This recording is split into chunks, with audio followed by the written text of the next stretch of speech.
8, 7, 6, 5, 3.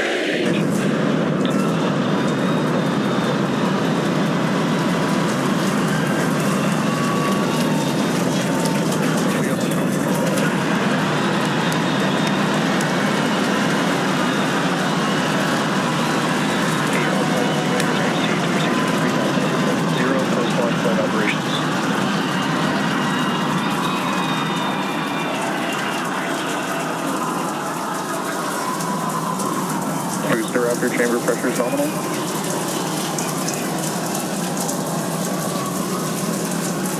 +33 seconds into the test flight of the inaugural Starship vehicle. Tower cleared, we're into pitch over.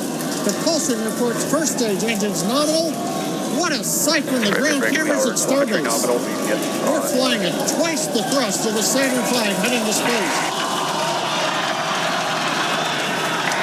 Additional signal, Corpus Christi. We're throttled down and throttled back up. Going through the period of maximum aerodynamic pressure.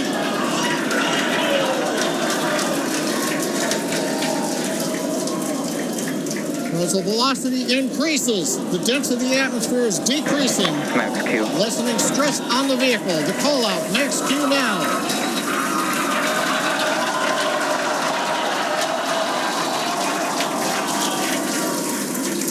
Continuing to watch the first stage as we head down range.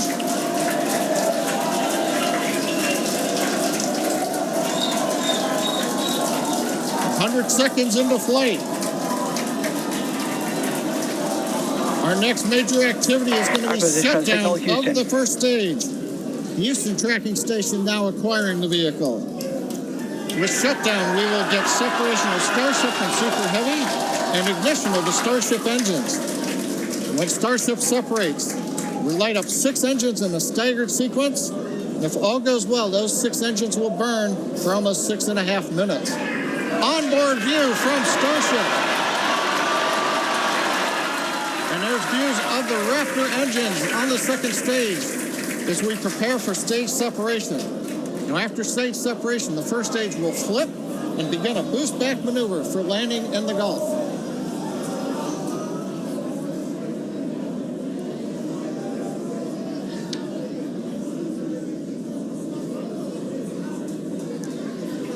Continuing to fly, 2 minutes, 40 seconds. Let's get ready for main engine cutoff.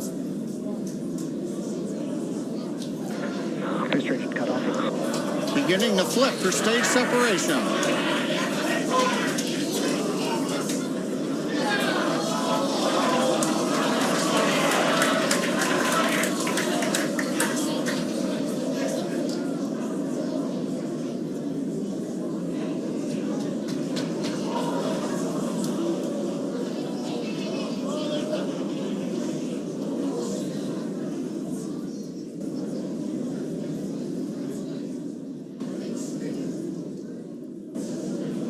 As of right now, we are awaiting stage separation,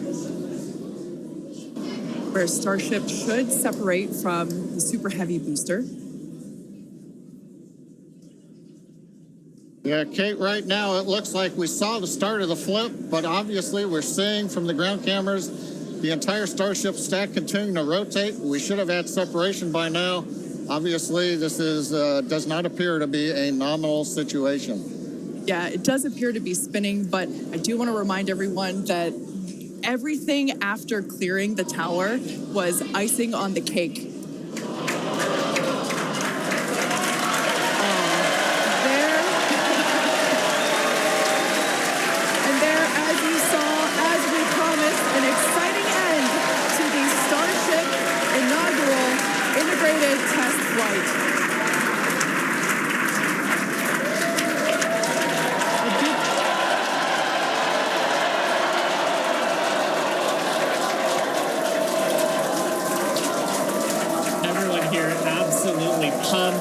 To clear the pad and make it this far into the test flight, the first integrated flight of the booster and the Starship vehicle.